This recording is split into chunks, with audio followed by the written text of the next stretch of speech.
शिवाय। ओम नमः शिवाय।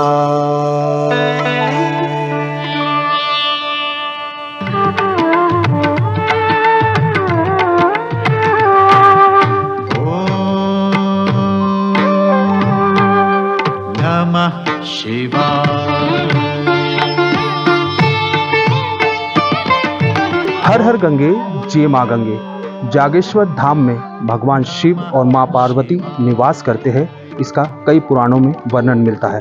हम इस समय खड़े हैं जागेश्वर धाम में और एक वृक्ष का पेड़ है जिसे कहते हैं इस पेड़ में माँ पार्वती और शिव का निवास है। इस पर बात करने के लिए हमारे साथ मौजूद है यहाँ के वह पंडित जी। बहुत बहुत स्वागत है आपका तिलक पत्रिका पे। ये पेड़ जो है वैसे हमारे जो हिंदी में तो देवदार बोला जाता है इसको। ये पूरा 3 किलोमीटर एरिया में देवदार का जंगल है। ये अपने आप में एक विशिष्ट वृक्ष है। तो ये दारू का वृक्ष हुआ, संस्कृत भाषा में बोलते हैं। तो ये वृक्ष जो है यहाँ पे कई सदियों से विराजमान है। तो यहाँ भगवान शिव जो है अर्धनारीश्वर रूप में विराजमान है। जागेश्वर मंदिर और एक केदारनाथ जी में तो पिंडी तो जमीन से एक ही निकली है, ऊपर आके 2 भागों में जो है विभक्त है। बड़े भाग में शिव विराजमान है, उन्हीं के साथ दूसरे भाग में माँ पार्वती जी विराजमान है उसी लिंग पे।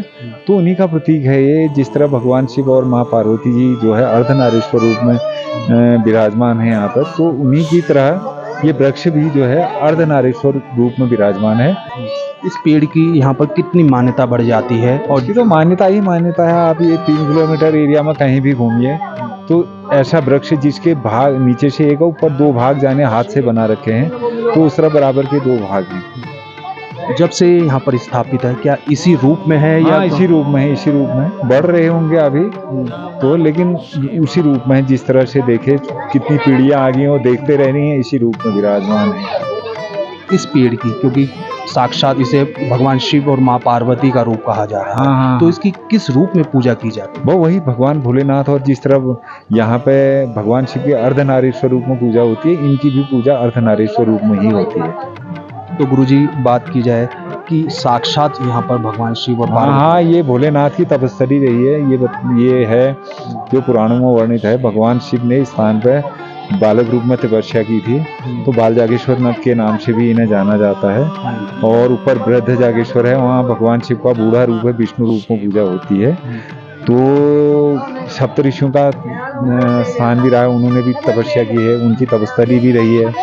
और क्या कहते हैं, आपका पांडवों का सर्वप्रथम जो है अज्ञातवास में जाने से पूर्व का स्थान भी रहा है।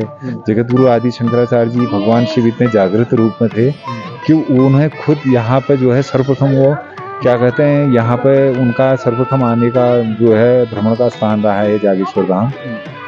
तो ये बहुत बड़ा तीर्थ है, जिस स्थान पे एक ही स्थान पे 33 कोटि देवी देवता 33 प्रकार के सारे विराजमान हैं।